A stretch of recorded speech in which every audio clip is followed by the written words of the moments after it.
Hello friends, welcome to Geetha's kitchen talks. నేను మీ గీతారాణి. ఆర్భాటాలు ఎక్కువయ్యే కొద్దీ కన్సిస్టెన్సీ తగ్గిపోతుంది కదా.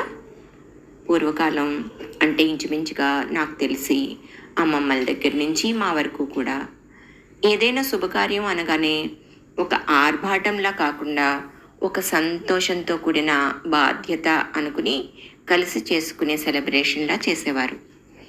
హంగులు లేకుండా మనస్ఫూర్తిగా పార్టిసిపేట్ చేసేవారు. అందరూ పెద్దలు చెప్పిన విధంగా పాటించేవారు. పండుగ వాతావరణం ఉండేది. కలిసిమెలిసి జీవించేవారు.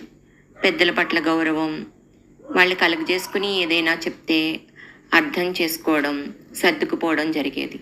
ఇప్పుడున్నట్టు అకేషన్స్కి ఫోటోషూట్లు, వీడియోలు, హై ఖర్చులు, తళుకు బట్టలు, చెవులు చెల్లులు పడేలా డీజేలు, ఎవరు వచ్చారో, ఎవరిని పలకరించామో, ఎవరు భోజనం చేశారో లేదో, పిలిచిన వారు వచ్చి ఆశీర్వదించారో లేదో ఏమీ గమనించుకునే వీలు లేని ఆర్భాటపు హంగులతో జరుపుకునే అకేషన్స్, అసలు ఎందుకు చేస్తున్నామో తెలియని పెళ్ళిళ్ళు, తతంగాలు ఇవేమీ ఆ కాలంలో ఉండేవి కాదు. అయినా ఎంతో సంయమనంతో జీవించేవారు, కట్టుబడి ఉండేవారు. ఇప్పుడేమో మెమరీస్ కోసం అనుకుంటూ ఏవేవో చేస్తున్నారు. ఇంత చేసి 3 నెలల ముచ్చటే అయిపోతోంది కదా. పట్టుమని 10 ఏళ్ళు కలిసి ఉండే జంటలు కనిపించట్లేదు.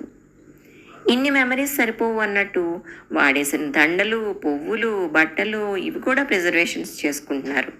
మరి అవన్నీ చూసి అయినా పెళ్ళికి ఎంత శ్రమ, ఎన్ని ఇబ్బందులు, ఎన్ని కాంప్రమైజ్లు, ఎన్ని సాక్రిఫైజులు చేశామో గుర్తుంచుకోకుండా చిన్న చిన్న వాటికే పోట్లాడుకుని నీది వేరు నాది వేరు అని విడిపోయి అవగాహన లోపంతో డిప్రెషన్లోకి వెళ్ళిపోయి ఈగోలతో ఒంటరి జీవితం గడుపుతూ ఉంటున్నవారు ఎంతమందో కదా మనలో.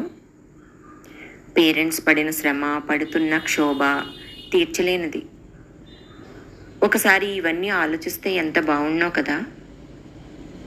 సరే, thank you for watching. Stay tuned to Geetha's kitchen talks. ఉండనా.